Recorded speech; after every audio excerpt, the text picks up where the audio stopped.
Parce, hace algunos días estaba hablando con mis amigos y solté una frase casi sin pensar que iba a definir lo que sería mi vida en los últimos años. Dije, hasta que no hablé con el asesino, no comprendí la historia completa. No comprendí la verdad. Ya van a ver a qué me refiero. Era más o menos el 2018 y recibí una invitación, un viaje todo pago. Tiquetes, alimentación, hospedaje, parce, yo estaba muy feliz. Llevaba más o menos 2 años creando contenido y era la primera recompensa que me llegaba. O sea, yo estaba demasiado feliz, lo hacía solamente por hobby. En ese momento Colombia estaba dividida, estaba polarizada. El proceso de paz había partido el país en 2. Regiones del país que antes eran prohibidas o desconocidas comenzaban a abrirse al mundo, a mostrar sus maravillas naturales, así que era muy chévere. Yo llegué al Meta, una región maravillosa, parce, espectacular. El cañón del río Guape, el cañón del río Güejar, la música llanera, la comida llanera, el viaje fue espectacular. Hasta que me dicen, Camilo, vamos a un ETCR. Un ETCR, un espacio territorial de capacitación y reincorporación. A ver, ¿cómo así? ¿Qué es un ETCR? Básicamente, un lugar que creó el Estado para que los excombatientes dejaran las armas y las montañas y comenzaran lentamente a reincorporarse a sus nuevas vidas. Yo pensé, estos manes están locos, parce, y me van a llevar a hablar con terroristas, narcotraficantes, asesinos, secuestradores. No puede ser. El camino para llegar al ETCR fueron 2 horas en carretera destapada, se me hizo eterno, temblaba de la ansiedad y lo primero que vi reforzó esa historia única que yo tenía en mi mente de aquellos personajes. Un mural con algunas caras de las cúpulas de las FARC. Yo me bajé del carro súper nervioso y cuando levanté mi mirada un poquitico hacia el fondo, comencé a ver algo que no cuadraba con esa historia que yo tenía en mi cabeza. Niños, familias, tiendas de barrio, gente jugando fútbol. A ver, durante años lo que consumía el conflicto en mi país básicamente eran las noticias que eran ciertas. ¿Cuántos asesinatos? ¿Cuántos secuestros? ¿Cuántos actos terroristas? Era lo único que yo tenía en mi mente y era muy fácil definir el conflicto como buenos y malos, porque lo sabían. Y en mi mente los malos mataban porque sí y secuestraban porque sí. ¿Qué forma tan simple de ver el conflicto? Nunca me cuestioné el conflicto de Colombia porque ni siquiera me lo cuestioné. Y bueno, llegué al ETCR. Estaba nervioso, comenzamos a caminar por el ETCR y por allá veo una escuelita y en la escuelita un único muro. O sea, una escuelita como improvisada. Y en el muro unos papeles. Me acerco, veo los papeles y empiezo a leer lo que había en él. Como si niños estuvieran aprendiendo a escribir. Humberto Ramírez, 52 años. El dibujito de aquel Humberto Ramírez que apenas estaba aprendiendo a escribir. ¿Y qué sé hacer? Eso definió lo que iba a ser ese viaje y lo que iba a ser mi vida en adelante. ¿Qué sé hacer? Manejar una moto, armar un campamento, disparar un arma. Pues, pucha, yo había llegado a ese lugar a hablar con terroristas, narcotraficantes y asesinos y me estaba encontrando con personas con sueños y con miedos, así como yo. Personas que hace 40 años habían sido niños víctimas del mismo conflicto, que no tuvieron más opción que irse con un lado o con el otro, con los paramilitares o con la guerrilla, porque sus amiguitos ya habían sido víctimas de un bando o del otro. O sea, esa historia única del conflicto en mi país se había comenzado a derrumbar y ya no había vuelta atrás. Desde entonces comencé a cuestionármelo todo.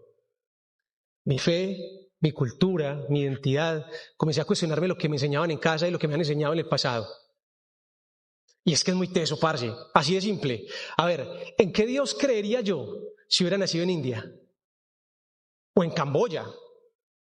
Mi comida favorita seguiría siendo el chicharrón con frijoles si hubiera nacido en un país musulmán que ni siquiera consumen cerdo. Y a ver, aquel hobby que era crear contenido de viajes me llevó a viajar mucho más y mucho más lejos y a cuestionarme mucho más y mucho más profundamente. Como les dije, ya no había vuelta atrás. Básicamente, después de ahí, empecé a cuestionar y a cuestionar y a cuestionar. Mi contenido, el contenido que creaba para redes sociales, ahora se convirtió en mi trabajo.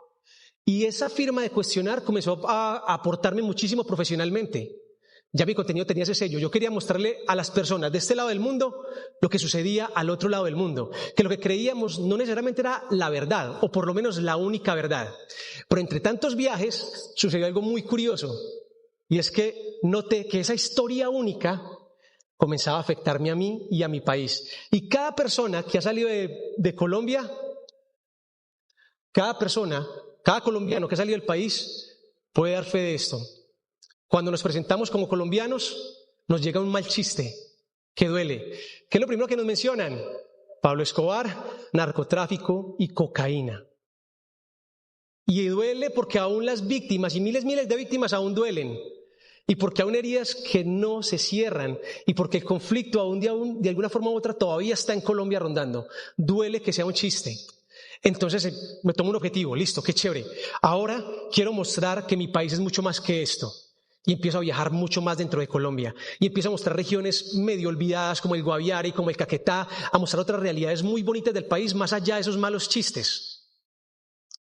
Y me pregunto, listo, vale, muy chévere, pero ¿de qué lugar del planeta me sigo yo creyendo una historia única? ¿De qué lugar del planeta me sigo creyendo yo una sola versión? Tomé mi maleta y viajé hacia otro continente. Crucé el charco, llegué a África y lo pisé por primera vez. ¿Qué tenía yo en mi mente sobre África? A ver, lo que seguramente tienen muchos de ustedes. Leones, elefantes, jirafas, leopardos, cocodrilos, tribus con casas de palo, guerras, pobreza y mucha hambre. Eso es lo primero que se nos viene a la mente cuando pensamos en África. Hay una escritora nigeriana muy buena llamada Chimamanda Ngozi que escribió un libro llamado El peligro de la historia única y menciona esto perfectamente. Ella dice, cuando la gente en el planeta entero piensa en África, suele pensar en solamente esta verdad. Y ojo, no es que sea mentira, pero no es toda la verdad. Y en mi viaje yo me iba a encontrar con varias realidades del país. Por ejemplo, lo primero es que el primer país que visité fue Sudáfrica. Aterricé en Ciudad del Cabo, salí del aeropuerto. Parece que es esta ciudad, o sea, esto no me corresponde con la versión que tengo de África. Rascacielos frente al mar, de hecho, pingüinos, ballenas, tiburones, cafés de especialidad, universidades. Y como Ciudad del Cabo hay muchísimas ciudades más limpias que ciudades europeas, ciudades con más dinero que ciudades europeas que aún hoy ni siquiera conocemos y que ni siquiera sabemos. Pero me hice una pregunta, listo, esta es la otra cara de la moneda. ¿Qué pasa cuando nos vamos a la cara que sí nos han contado? Cuando reforzamos esa idea de animales, de pobreza, de hambre. ¿Qué pasa cuando humanizamos ese lado? Así como me sucedió a mí con aquel excombatiente Humberto Ramírez con el que hablé. Pues bueno, conozcan a Adam. Llegué a Zambia. Llevaba más o menos 30 horas de vuelo, estaba totalmente cansado, solamente quería comer y acostarme a dormir porque estaba muy agotado. Adam se acercó a mí a ofrecerme manillitas y a ofrecerme artesanías. Yo muy rápidamente le dije, hey, estoy súper cansado. No, después, muchas gracias. También avancé. Me senté, pedí mi pizza.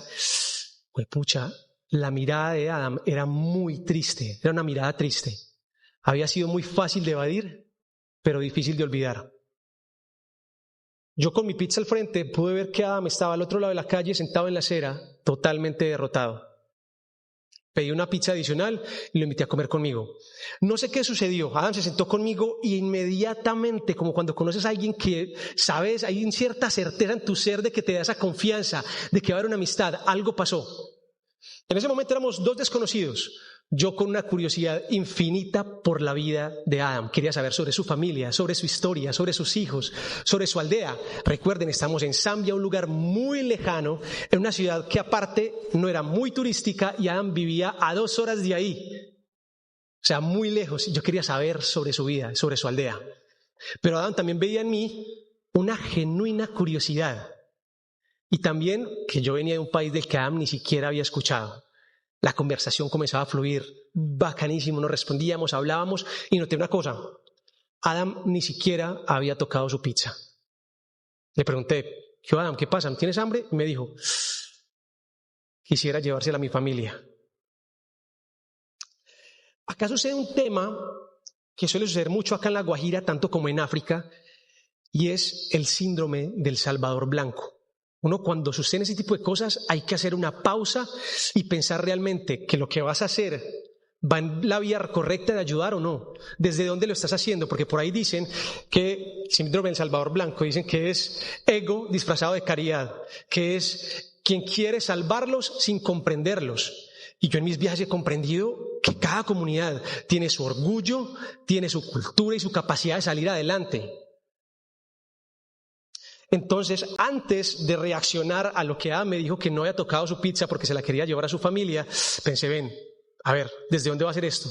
Pero quise responder a la buena vibra que había entre nosotros, que realmente estaba siendo sincera. Entonces, listo, pedí otra pizza para la familia. Y Adam respondió a esa buen feeling. Me dijo, Camilo, si quieres y te atreves, te invito a comer a mi casa. A ver, iba a pasar unos días en esa zona. Adam trabajaba por esa zona y le dije, Adam, hagamos una cosa, yo tengo unos compromisos, déjame ver si me animo o no. A ver, entonces durante esos días Adam trabajaba por la zona. Entonces le dije, vamos a hablar, vamos a ver cómo nos coordinamos, a ver si me animo o no me animo. Hablé con taxistas, con recepcionistas, con guías, y todos me decían, hey, es peligroso, no vayas. Pero todos los días en la tarde me encontraba con Adam y nos sentábamos en la acera a tomar una cerveza, a tomar un jugo y simplemente a hablar. O sea, esa confianza iba creciendo. Y le dije, ¿sabes qué, Adam? Hágale, vamos, de una, para las que sea. Pero le dije, tengo dos condiciones. La número uno es que tú vas a ser mi guía en tu aldea, así que este es tu pago. Y número dos, si tu esposa va a cocinar para nosotros, vamos a comprar los ingredientes. Yo compro los ingredientes, no quiero llegar con las manos vacías a tu casa. ¿Listo? Nos fuimos para el mercado y cuando llegamos al mercado, comencé a notar algo. Y es que Adam trataba de coger cosas muy baratas que alcanzaran con el presupuesto que él me había dado, pero muy abundantes. O sea, él quería hacerme un muy buen detalle dándome mucha comida. Yo, entre tantas cosas, preferí coger una bandejita de muslos de pollo y le dije, Adam, esto no es para nuestro almuerzo, eso es para tu familia, porque él no había tomado ninguna proteína. Seguro diría, es demasiado costosa o no sé, pero le entregué la bandejita de muslos de pollo. ¡Pa! Arrancamos el camino. Y acá es un camino muy curioso porque es un camino en el que va a reforzar cada punto la historia única que nos han contado de África. En primer lugar, nos demoramos mucho tiempo para llegar hasta la casa de él. Carretera destapada, una polvareda que llegué con el pelo blanco. Cuando llegamos a la casa, la esposa de Adam nos recibió. Estaba el hijo mayor, estaban las dos hijas, me recibieron, me dieron la bienvenida. O sea, se ve que Adam ya les había hablado sobre mí, porque se sintió como una bienvenida muy cálida. La casa de Adam era como una casa que ya había visto en el pasado en África. Adam con su trabajo ya había construido 4 muros, el piso y el techo.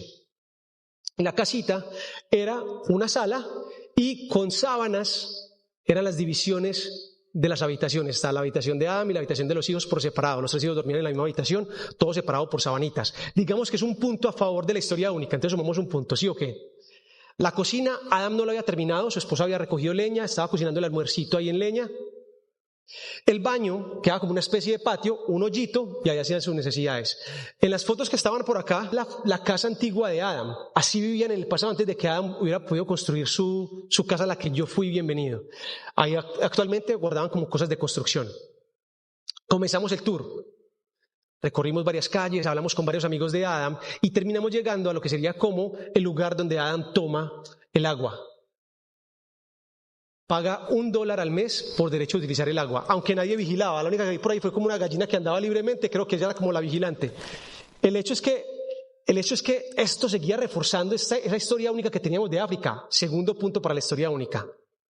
Caminamos, llegamos a la escuelita, llegamos a la iglesia, son cristianos, llegamos a la cancha de fútbol, jugué fútbol con los niños, donde todos estaban en medias. Adam me dijo, claro, acá tenemos para un par de tenis, máximo para 2, no lo vamos a gastar jugando fútbol. Tercer punto para la historia única.